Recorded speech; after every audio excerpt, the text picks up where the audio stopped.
오늘 우리는요, 본문을 통해서 예수님이 만나셨던 귀신 들린 자들의 이야기를 우리가 지금 살펴보게 될 텐데요. 성경에는 이 귀신 들림에 관한 이야기가 종종 심심치 않게 등장합니다. 특별히 그것은 예수님의 공생의 사역 기간에 많이 나오고 있는데요.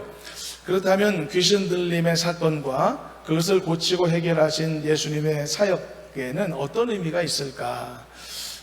이것은 굉장히 중요한 의미를 갖거든요.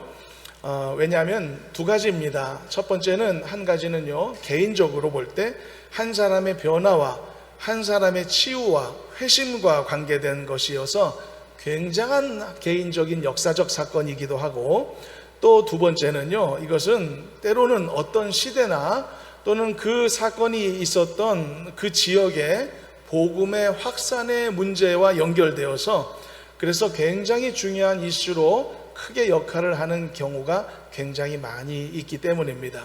그래서 하나님은요, 처음에 복음이 들어간 지역이나 그 시대 앞에서 특별히 이런 종류의 역사를 더 많이 베푸시는 모습을 우리가 관찰하기도 하거든요. 사실 오늘 본문의 사례도 그런 사례 중에 하나다라고 말할 수가 있겠습니다. 오늘 우리가 본문으로 선택한 마태복음으로서는 이제 우리가 읽은 만큼만 우리가 알게 되지만, 같은 사건을 기록하고 있는 공관복음이 있거든요. 마가복음과 누가복음도 있는데, 그 말씀을 보게 되면 이 귀신 들린 자 중에 한 명이 예수님의 능력으로 고침받게 되어서 그가 완벽한 정상인이 되었다는 것이 기록되어 있고요. 그리고 예수님과 함께 있으면 안 됩니까? 라고 간청까지 했다는 이야기까지 덧붙여 나오는 것을 보기도 합니다. 그리고 이 사건으로 인해서요, 귀신 들렸던 그 사람이 구원의 길을 찾게 되었음을 짐작할 수가 있고요. 또 이 사람이 나중에 데가볼리라고 하는 지역까지 가서 예수님이 나에게 엄청난 얼마나 놀라운 일을 행하셨는가를 전파했다라고 성경이 말하고 있고, 그 전파한 말을 들었던 그 지역의 사람들이 굉장히 놀랍게 여겼다라고 하는 기록도 복음서에 있는 것을 볼 수가 있습니다. 그러니까 무엇을 말할 수 있느냐 하면은, 이런 종류의 사건은요, 그 개인, 경험한 당사자에게는 말할 수 없는 놀라운 일이기도 하지만, 그뿐만이 아니고 그 주변이나 또는 그 시대 앞에서 훨씬 더 많은 사람들이 커다란 영향을 받을 수 있는 그런 굉장히 큰 사건이 되기도 한다, 그런 말씀을 하는 것입니다. 그렇지만 요즘 시대에는 강단에서든지 어디서든지 이 귀신과 관련된 성경의 이야기가 그다지 자주 언급되고 있지는 않다고 생각합니다. 이유가 있겠죠. 그 이유는 요즘 우리 시대를 보면은 예수님이 사역하시던 시대보다 이런 현상들이 주위에 그다지 많아 보이지는 않거든요. 쉽게 얘기하면, 그래서 이런 종류의 이야기가 사람들의 피부에 쉽게 와닿지 않는 경우가 많다. 그래서 이런 이야기들이 자주 다루어지지 않고 있다라고 볼 수가 있겠고요. 그렇지만 우리가 오해해서는 안 되는 것은, 지금도 여전히 이런 일이 없지는 않을 것입니다. 지금도 무당과 같은 어떤 샤먼적 주술 행위자들이 존재하고 있고, 그들에 의해서 의도적인 어떤 귀신 들림, 이런 것들을 추구하는 행위들이 없다고 볼 수가 없기 때문에, 그래서 현재 이런 일들이 없다 단언할 수는 없는 것이죠. 그리고 또 한 가지, 이런 일들이 우리의 그 말씀 속에서 자주 다루어지지 않는 이유는, 이 귀신의 이야기, 즉 악령의 이야기를 다루는 일에는 오류가 끼어 있을 경우가 많이 있고요. 잘못된 인식과 또 가르침이 생겨날 가능성이 상당히 높기 때문이기도 할 것입니다. 귀신의 존재나 또는 귀신의 유래에 관련된 진실과 오해도 많이 있고요. 어떤 것이 귀신 들림이고 또 어떤 것이 단순한 정신질환이냐, 이것에 대한 어떤 구분에 대해서도 잘못된 억측과 주장, 다양한 생각들이 존재하는 면이 있기 때문인 것입니다. 그래서 사실상 우리가 주어진 본문을 오늘 다루고 있긴 하지만, 우리의 일상에서는요, 귀신에 대한 이야기를 다루는 것보다는 그 시간에 한 번 더 예수님의 십자가의 복음을 다루고 복음의 승리를 한 번 더 우리가 마음에 새기는 게 우리 자신들에게는 훨씬 더 유익한 일이고 더 의미가 있는 일이라고 저는 개인적으로 생각하고 있습니다. 여러분, 가짜를 통해서 진짜를 알아가는 것보다 항상 진짜 속에 둘러싸여 지냄을 통해서 자연스럽게 진짜를 알아보는 능력을 갖게 되는 게 가장 바람직한 훈련과 성장의 모습이 아니겠습니까? 그런 의미에서요, 오늘 말씀도 결국은 결론은 십자가의 승리를 말하게 될 것이고요, 복음의 승리를 결론으로 둘 것이라는 말씀을 미리 여러분들에게 하고자 합니다. 그래서 이런 부분을 다루는 것 자체가 쉽지만은 않다. 그리고 실제로 그 성경에서도 보면은요, 예수님의 사역을 다루고 있는 복음서를 중심으로 이 귀신의 이야기가 나오고 있고, 그 외의 성경에는 사실상 거의 등장하지 않고 있는 것도 볼 수가 있는데요, 이것도 우리가 이렇게 이해해 볼 수도 있다고 보는데, 이것은 우리의 일상의 신앙생활의 영역에서 이런 종류의 이야기의 비중을 얼만큼 두어야 할까에 대한 힌트가 될 수도 있지 않나, 이런 생각도 해볼 수도 있습니다. 하지만 이제 우리가 말씀을 이렇게 이제 주어진 말씀을 함께 이제 잠시 살펴보고 이제 나아가도록 할 텐데요. 일단 우리가 이것을 다룸에 있어서 이 주제에 관련된 한 가지 중요한 오해에 대해서 먼저 명백하게 짚고 넘어가야 된다고 생각합니다. 특히 유독 우리나라에서는요, 죽은 사람의 영혼이 귀신이 된다는 매우 잘못된 생각이 존재한다는 사실입니다. 그리고 여러분, 이런 생각을 오랫동안 많은 사람들이 우리 사회에서, 우리 문화에서 당연한 것인 양 상식처럼 가져왔기 때문에 더더욱 이 귀신과 관련된 잘못된 가르침과 이단들이 우리 사회에 유독 많이 있었다는 평가가 있습니다. 심지어 예수 믿는 그리스도인들 사이에서도 이 오해를 떨치지 못하는 분들이 있을 수 있다는 생각도 해봅니다. 죽은 영혼이, 죽은 우리의 부모, 우리의 조상들이 귀신이 되어 우리의 삶에 영향을 끼칠 수 있다는 생각 말이죠. 그래서 여러분, 이것은요, 서구권이라든지 또는 다른 문화의 사람들에게는 매우 신박한 생각으로 받아들여지고 있다는 것을 알 필요가 있습니다. 그들도 우리와 똑같은 생각을 할까? 그건 아니었다라고 하는 이야기입니다. 사실상 요즘 세상이 문화의 장벽이라는 것이 없어진 세상이고, 그래서 모든 문화와 사상들이 거의 동서양 막론하고 믹스가 되고 있는 그런 세태를 우리가 보고 있기 때문에 이런 구분이 지금은 별로 의미가 없다라고 생각이 듭니다만, 그러나 얼마 전까지만 해도 이것은 굉장히 신박한 생각으로 그들은 상상도 하지 않았던 생각들이라는 이야기입니다. 오래전에요, 사랑과 영혼이라는 영화가 크게 히트한 적이 있었는데, 패트릭 스웨이지, 우피 골드버그 같은 배우들이 나온 영화 아닙니까? 근데 이 영화가 흥행에 성공한 이유, 센세이션이 있었던 이유가 뭐냐 하면, 죽은 사람의 영혼이 귀신이 되어서 다시 주인공의 인생에 영향을 끼친다는 스토리가 너무 이렇게 깜짝 놀랄 만큼 신선했기 때문이었습니다. 우리 사회에서야 이건 당연한 것이다 라고 상식처럼 생각해 왔지만, 그들의 생각은 이거 깜짝 놀랄 만한 일이었죠. 그 영화 내용이 뭡니까? 죽은 남자친구를 그리워하는 여자가 있었는데, 그 남자친구의 영혼이 영매, 우리 같으면 무당이죠. 그 영매와 연결되어서 이 컨택을 하고, 그렇게 해서 이 영혼과, 죽은 영혼과 교류를 나눈다는 그런 스토리 아니겠습니까? 이것은 당시만 해도 처음 들어보는 이야기였다는 것이죠. 우리는 그것을 너무 자연스럽다 못해 당연한 인식을 갖고 있었다는 것이죠. 그렇지만 절대 이건 모든 사람들에게 상식이 아니었고 당연한 생각도 아니었다라는 것을 알 필요가 있다는 말씀을 하는 겁니다. 우리나라에 요즘 파묘라고 하는 영화가 아시아권에서 크게 흥행하고 있고 서구권까지도 지금 진출하고 있다고 하는데, 바로 이런 것들이 죽은 자의 영혼에 관한 동양적 사상이 서구권에게까지 조금씩 번져가고 있는 그런 현상들이다라고 말할 수가 있겠습니다. 그렇지만 여러분, 무엇보다도요, 하나님께서 성경을 통해 우리에게 알려주신 말씀을 보게 되면 죽은 사람의 영혼이 귀신이 되어 우리 주변을 맴돌고 있다는 것을 뒷받칠 만한 어떤 성경 구절도 찾아볼 수 없다는 이야기인 것이죠. 오직 성경은 말하죠. 모든 인생은 죽음을 맞게 되고 그 후에는 천국 또는 지옥에 속하게 된다는 것이 성경의 가르침 아니겠습니까?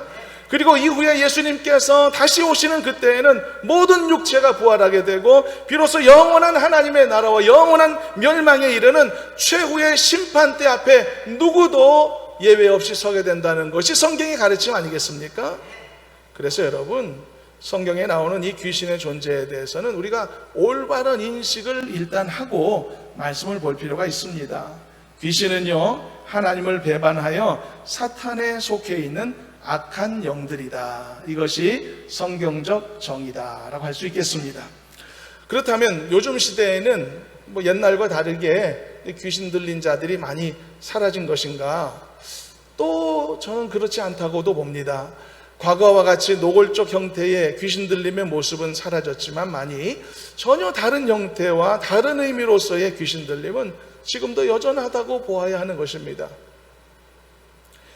미국이라고 하는 나라가요, 전 세계로 선교사들을 파송한 원조격 나라이고 지금도 사실상 많이 세속화됐다고는 하지만 미국에는 영향력 있는 큰 교회들도 많고 그리고 신실한 성도들의 숫자도 굉장히 많아서요, 지금도 이게 복음의 영역에 있어 큰 역할을 하는 것이 사실이기도 하지만 그럼에도 불구하고 그 사회가 현재는 많이 오염되어서요, 약물 중독 또 마약 이런 것들에 찌든 사회가 되어가고 있는 안타까운 면도 없지 않아 있는 것을 우리가 보게 됩니다. 그래서요, 그 사회가 겉은 멀쩡해 보이지만 그들의 생각 그리고 그들의 행동은 여전히 어쩐지 상식적이지 못한 모습을 보이는 이상한 사람들이 굉장히 많은 사회가 되는 것을 볼 수가 있습니다. 미국의 필라델피아를 가보면 이른바 좀비 거리라고 하는 별명이 붙은 거리가 있습니다. 저도 영상으로 보기만 했습니다만 필라델피아 시내 한복판에 켄싱턴 스트릿이라는 곳에 가게 되면은 너무나 많은 사람들이, 상상을 초월하는 많은 사람들이 길거리에서 펜타닐이라는 마약에 취해서 좀비처럼 거리를 서성이고 있는 모습을 볼 수 있습니다. 그야말로 좀비의 모습입니다. 매일 2,000명 이상이 그 거리를 그런 사람들로 이렇게 가득 차고 있다는 것이죠.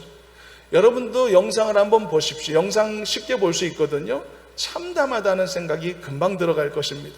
그 사람들의 모습을 보면 이성도 사라지고 인성도 없어지고 의식도 사라지는, 자신의 영혼과 육체가 이 악의 지배를 받아, 약의 지배를 받아 흐느적거리는 그 거리의 사람들의 모습을 보게 되면은, 야, 지옥의 모습이 한 모습이 저런 모습일까라는 생각이 들 정도일 겁니다. 이런 것들이 요즘 시대의 귀신 들림의 특징이 아닐까. 그 외에도 많죠. 허망한 사상과 사고에 사로잡혀서 무고한 학생들에게 총기를 난사하는 미친 사람들이 계속 발생하는 그런 이 세상의 모습을 보게 되기도 하고, 또는 어떤 경우에는 헛된 종교적 신념 그리고 너무 지나친 망상에 사로잡혀서 수백 명, 수천 명의 소중한 생명들을 조금 더 아까워하지 않고, 그리고 그들의 생명을 빼앗고 자신도 이 자폭하는 이런 이 종교적 이 개념 속에 이 비롯된 테러리스트들이 아직도 많이 있는 세상 속에서 이렇게 겉은 멀쩡해 보이지만 과거의 귀신 들림의 모습보다 하나도 더 나아 보이지 않는 이런 것들이 이 시대의 귀신 들림의 형태가 아닐까라는 생각도 해보게 되죠. 이때까지 우리가 앞에서 무거운 이야기를 나눴습니다만, 그러나 중요한 것은요, 여러분, 예수 그리스도의 십자가의 강력한 권세 아래 이 모든 악한 영의 세력들은 완벽하게 결박을 당했다는 사실에 있다는 거 잊지 말아야 될 것입니다. 그러므로 예수 그리스도를 믿는 하나님의 자녀들은요, 이 악한 영의 세력에 대하여 헛된 두려움을 가질 필요가 없음을 잊지 말아야 할 것입니다. 오늘 본문의 이야기도 그 사실을 분명하게 알려주고 있는 그런 내용인 것이죠. 심지어 오늘 우리가 읽은 본문의 이야기는 예수님과 악한 영, 이 귀신과의 싸움의 이야기도 아닙니다. 예수님은 그 귀신들하고 싸우지 않으셨습니다. 그냥 그들에게 명령하셨고 그들을 굴복시키셨던 것이죠. 어느 정도 동등해야 싸움도 이루어지지 않습니까? 예수님은 그들과 싸우시지 않았습니다. 그들을 제압하셨고 그들에게 명령하셨죠. 심지어 예수님과 이 귀신 들린 자들과의 대화의 내용을 보면서 우리는 이 악한 세상의 이 영적 이 세상의 활동도 결국은 강력한 하나님의 주권 아래 놓여 있구나라는 사실을 우리는 더 깊이 깨달을 수 있기도 합니다. 자, 이제는 사탄에 속해 있는 이 악령에 대해서는 어느 정도 설명이 이루어졌으니까 이제 우리가 본문의 내용을 통해서 살펴볼 때는 귀신이 등장한다는 이 사실 때문에 불필요하게 더 많이 긴장한다거나 또는 신기한 감정, 호기심을 갖고 그 장면과 현상에 관심을 둘 것이 아니고 이 이야기가 담고 있는 메시지가 무엇인지 그리고 그것을 통해서 우리가 무엇을 알게 되며 깨닫게 되고 도전받는 유익한 교훈이 무엇인지를 좀 더 관심을 갖고 이 말씀을 함께 보시면 좋겠습니다.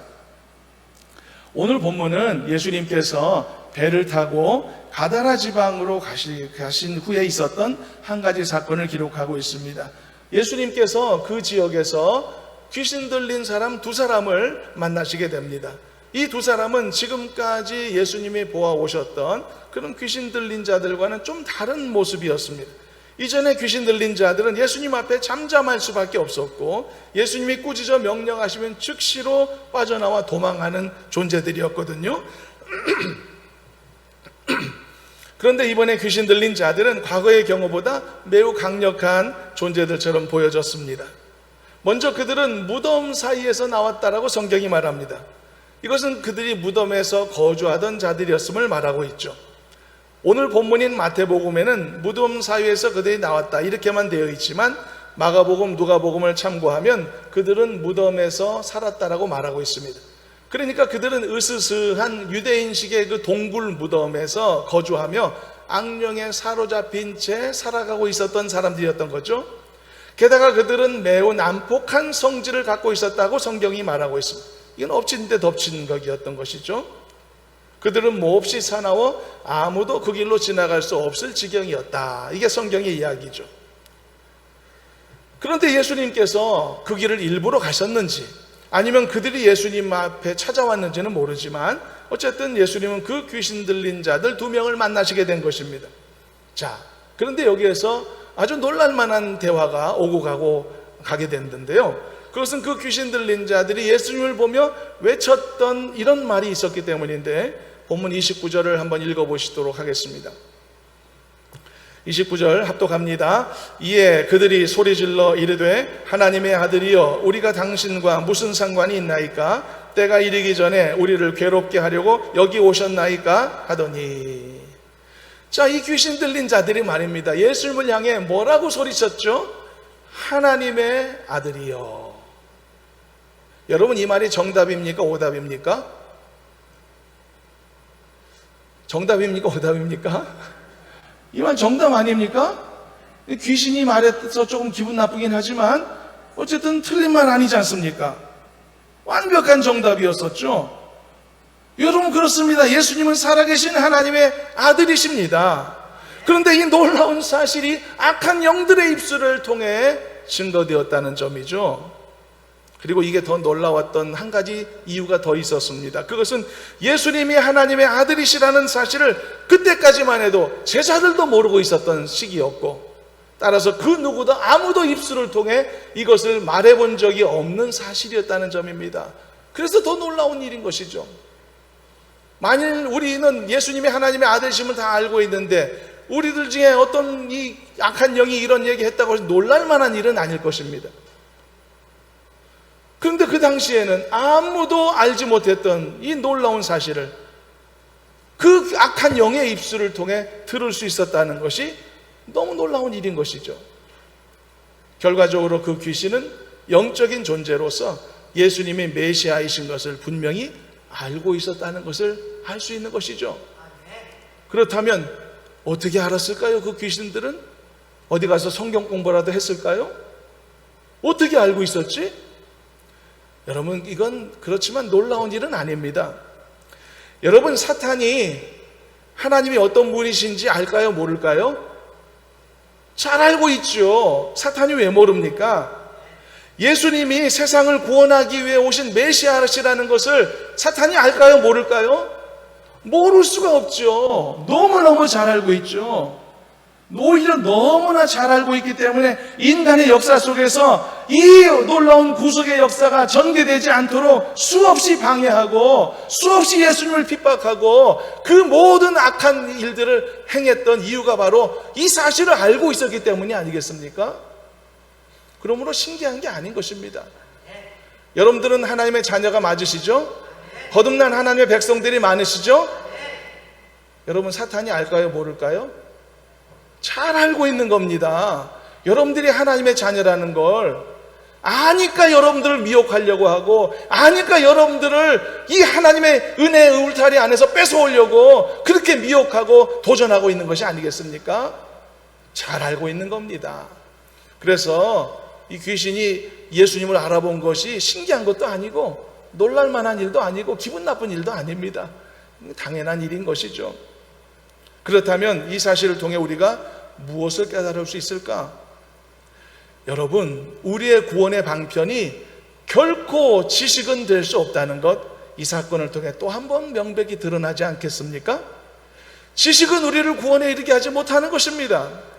귀신들도 예수님이 누군지 알고 있다고 했죠. 여러분, 사도 베드로가 예수님을 향해서 나중에 말하죠. 주는 그리스도시요 살아계신 하나님의 아들이십니다. 완벽한 신앙의 고백을 하기 훨씬 더 전에 귀신들은 이걸 알고 있었고 말하기도까지 했단 말이죠. 그렇지만 이 차이가 뭐죠, 여러분? 무슨 차이가 있나요? 귀신은 자기의 지식을 말했던 것일 뿐입니다. 알고 있는 것을 말한 것일 뿐이죠. 그렇지만 베드로는 뭘 말했죠? 베드로는 자기 지식을 말한 것이 아니라 자기의 신앙을 말했던 것입니다. 그러니까 자기의 진실된 신앙, 내가 믿고 있는 것이 무엇인가를 분명하게 진정성을 갖고 내 입술을 통해 고백할 수 있는 사람이었다는 뜻이죠. 여기에 엄청난 차이가 있는 것이 아니겠습니까? 야고보서 2장 19절 말씀 한번 읽어보시도록 하겠습니다. 참고로 읽어봅니다. 네가 하나님은 한 분이신 줄을 믿느냐? 잘하는도다. 귀신들도 믿고 떠느니라. 야고보서에 말씀했습니다. 하나님이 한 분이라는 사실 귀신들도 잘 알고 있다고요. 벌벌 떨고 있다고요. 얼마나 잘 알기에, 너무나 깊이 알기에 그 사실 때문에 벌벌 떨고 있다고요. 그렇다고 해서 그들에게 구원이 있나요? 잘 알고 있는 정도도 아니고 완전히 시인하고 있는 사람, 그 존재들인데도 그것은 그들에게 지식일 뿐이었기에, 신앙 고백이 아니기에 그들에게는 아무 일도 없는 것이죠. 그러므로 이런 지식을 갖고는 결코 구원에 이를 수 없고, 지식에 합당한 믿음을 가져야 하고 믿음에 합당한 행위를 가져야 한다는 것이 성경의 말씀이고 우리가 인용한 야고보서의 주제가 아니겠습니까? 사랑하는 여러분, 믿음은 지식으로부터 말미암습니다. 지식이 없으면 무엇을 믿습니까? 그러나 여러분, 여러분들의 지식이 견고하고 순결한 믿음이 되기를 저는 소망하고, 여러분들이 갖게 된 그 믿음이 여러분들의 삶을 변화시키고 새롭게 할 만한 놀라운 행위와 능력으로 성장해 나가기를 저는 소망합니다. 그래서 믿음에 합당한 열매를 거두는 여러분 모두가 되기를 주님의 이름으로 축원합니다. 우리 성도들의 가정 중에는 이미 장성한 자녀들 중에서 교회를 떠나신 이런 자녀들을 갖고 있는 분들이 많이 있을 것이라고 생각합니다. 때로는 안타깝기도 하고 권면도 하지만 또 이렇게 포기하기도 하고, 또 어떤 경우에는 그래도 젊었을 때, 어렸을 때 신앙생활을 했기 때문에 믿음은 있어 라는 생각으로 위로를 하는 경우도 있는 경우가 많이 있는 것을 압니다. 그러나 여러분 좀 정신 더 새롭게 차리시길 바랍니다. 여러분, 기도하는 거, 소망하는 거 멈추지 마시길 바랍니다.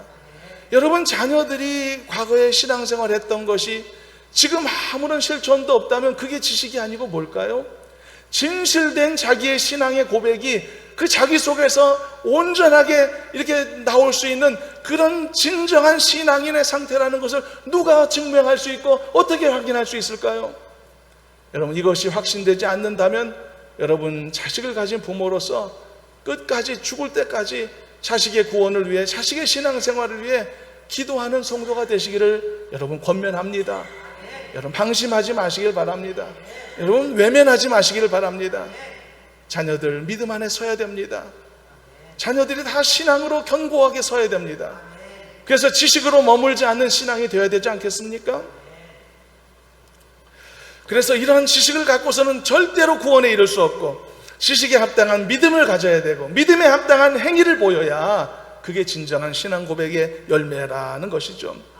오늘 본문도 마찬가지입니다. 가다라 지방의 이 귀신 들린 자는 예수님이 누구신지 놀랄만한 정답을 우리에게 알려줬죠. 그러나 그것은 지식이었으며 고백은 아니었죠. 사실을 말하는 서술일 뿐이었죠. 그리고 이 사실은요, 그가 말한 서술 속에 이미 드러나 있는 것 아십니까? 그 귀신이 뭐라고 말했죠? 하나님의 아들이요 라고, 그 다음에 뒤에 뭐라고 말했죠? 우리가 당신과 무슨 상관이 있습니까? 실토하고 말았죠. 이 귀신은 스스로 자신이 하나님의 아들 예수님과 관계가 없는 존재라는 것을 자백하고 말았던 것이죠. 당연하죠. 사탄의 권세 아래 놓여 무고한 생명들을 괴롭히고 인생들을 하나님과 멀어지게 하는 이 사악한 일에 종사하는 사탄의 하수인이, 이 악한 영의 존재가 어떻게 하나님의 아들과 관련을 맺을 수 있겠습니까? 그러나 여러분, 모든 인생들은 예수님과 관계가 있어야 구원의 소망을 갖는 게 아니겠습니까? 예수님의 십자가가 존재하더라도 그게 나와 관계없다면 무슨 소용이 있을까요? 예수님의 부활이 이루어졌지만 그것이 나와 관계없는 일이라면 나에게 무슨 유익이 있을까요? 그러므로 저 악한 영들은 예수님을 하나님의 아들로 부를 수 있을지는 몰라도 예수님이 자신과 관계없다라고 선포했으므로 스스로 멸망의 길을 자초하고 인정한 어리석은 존재임이 드러났던 것입니다. 그러므로 여러분, 우리는 반드시 예수님과 관계를 맺은 존재여야만 된다는 거 잊지 마시길 바랍니다. 나를 구원하실 예수님과 관계 설정이 되어야만 하는 것입니다. 그것이 나의 신앙 고백이 되어야 하고, 그것이 나의 믿음의 선포가 되어야 할 줄로 믿습니다.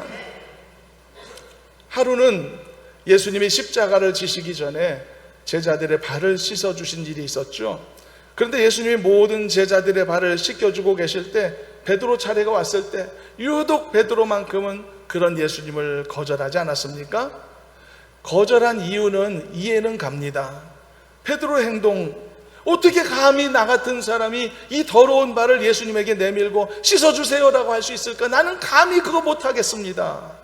너무 죄송해서 거절한 것은 이해는 되죠. 그렇지만 그때 예수님이 거절하는 베드로에게 뭐라고 말씀하셨습니까? 한번 읽어보겠습니다. 요한복음 13장 8절 말씀인데요, 함께 한번 읽어봅니다. 베드로가 이르되 내 발을 절대로 씻지 못하시리이다. 예수께서 대답하시되 내가 너를 씻어주지 아니하면 네가 나와 상관이 없느니라. 예수 그리스도를 나의 주 나의 하나님으로 인정하는 나의 참된 이 신앙 고백을 통해 나는 비로소 예수님과 관계를 맺게 된 것입니다. 그 관계는 이 세상에서는 어떤 상황 속에서도 나를 안전하게 보호하시고 인도하시는 도움의 손길이 되는 관계가 되고, 이후에 모든 인생들이 심판대 앞에 서게 되는 그 순간에는 나를 변화해 주시는 그런 존재가 됩니다. 나를 하나님의 나라로 이끌어 주시는 구원의 손길이 된다는 것을 여러분 잊지 말아야 할 것입니다. 그러니 어찌 우리가 예수님과 이 소중한 관계를 맺지 않을 수 있겠냐 말이죠. 이 관계는 지식으로 맺는 게 아닙니다. 진실된 신앙 고백을 통해 맺어지는 것입니다. 그래서 우리는 한 가지 중요한 진리를 다시 한번 교훈받는 것입니다. 지식은 믿음을 가질 때 필요하죠. 그러나 지식만으로 구원에 이르지 못합니다. 여러분들은 이 말씀을 통해 알게 된 놀라운 지식들이 있죠. 하나님의 약속의 말씀들이 생각나시죠. 그 말씀들을 이제는 마음에 품고 가슴으로 더 많이 표현하고 삶에서 믿는 신앙으로 살아서 아름다운 믿음의 열매를 거두는 복된 성도들이 되시기를 저는 간절히 소망합니다. 그래서 이 풍성한 진리의 말씀들이 여러분들의 진심 어린 입술을 통해 항상 고백되어지기를 바라고, 그 고백의 말씀이 능력이 되어서 여러분들의 삶을 부유하게 하고 여러분들의 신앙을 이 풍성하게 만드는 놀라운 은총 가득한 삶이 되기를 간절히 소망합니다. 그래서 여러분들에게 이런 기도가 있기를 저는 바랍니다. 주님, 지식이 아닌 진심으로 하나님 앞에 서게 하여 주옵소서. 주님, 습관이 아닌 진정함으로만 하나님 앞에 나오게 하여 주옵소서. 주님, 형식이 아닌 간절함으로 하나님 앞에 항상 서게 해 주옵소서. 주여, 마지못해서가 아니라 이 기대함과 소망으로 가득 찬 상황에서 늘 주님 만나게 해 주옵소서. 이렇게 하나님을 아는 나의 지식이 나의 진심이 되고, 이런 나의 진심이 하나님 앞에 나오는 나의 모든 예배 생활과 모든 신앙 생활의 진정성이 될 수 있다면 하나님이 언제나 여러분들을 기쁘게 보시고 그리고 즐겁게 받으시는 여러분들의 삶과 예배와 일상이 될 줄로 믿습니다. 이제 이 대화 이후에 어떤 일이 벌어졌는가 좀 더 보시겠습니다. 이 귀신들이 예수님 앞에 벌벌 떨었음을 보게 되는데요, 29절 한번 읽어보겠습니다. 29절 말씀 함께 읽어봅니다. 이에 그들이 소리질러 이르되 하나님의 아들이여 우리가 당신과 무슨 상관이 있나이까? 때가 이르기 전에 우리를 괴롭게 하려고 여기 오셨나이까? 하더니, 후반절에 뭐라고 그들이 말했죠? 귀신들이 때가 이르기 전에 우리를 괴롭게 하려고 여기 오셨습니까? 때가 이르기 전에, 이 말은 무엇을 의미할까요?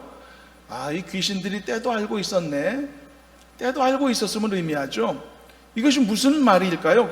이 귀신들은 자신의 운명이 어떻게 될지를 이미 알고 있었다는 사실을 알려주고 있죠. 이후에 때가 이르게 되면, 즉 심판날이 되면 자신들은 온전히 결박당하게 될 것이고 무저갱의 깊은 곳으로 끌려 들어가 영벌에 처할 것임을 그들은 알고 있었다는 이야기입니다. 그러나 그 때가 이르기 전까지는 일시적으로 일정한 세상의 권세를 잡고 존재할 수 있다는 것도 알고 있었던 거죠. 그래서 귀신들이 예수님께 말했던 겁니다. 때가 아직도 이르지 않았는데 우리에게 와서 우리를 괴롭히십니까? 여러분, 분명히 알아야 됩니다. 사탄은 그 스스로도 결국 자신이 멸망당할 존재라는 것을 이미 알고 있다는 것 잊지 마시길 바랍니다. 이미 예수 그리스도는 승리하신 줄로 믿습니다. 죽음의 권세를 이기셨습니다. 무덤에서 부활하셨단 말이죠. 그러므로 우리는 이미 승리한 인생을 살아가며 결코 우리도 낙심할 필요가 없는 것입니다. 패배한 인생처럼 살 이유도 없는 것입니다. 귀신, 영적 세력, 사탄 두려워하고 무서워할 필요도 없는 것입니다. 우리는 승리자답게 살아야 하는 것입니다. 결코 세상의 악한 권세를 무서워하지 말아야 합니다. 예수님이 이 더러운 귀신을 한마디로 제압하셨고 그를 쫓아내셨던 것을 잊지 마십시오. 우리는 예수님의 권세 가진 하나님의 자녀들입니다. 그러므로 예수님의 권세는 곧 내 권세인 줄로 믿으시기를 바랍니다. 그러므로 이미 승리한 하나님의 자녀답게 모든 종류의 무서움, 두려움, 그리고 모든 이 공허한 이 어리석은 생각들 다 벗겨내고 하나님이 나에게 주신 소망만을 담대하게 선포하며 더 힘차게 걷는 믿음의 용사가 되어야 할 줄로 믿습니다.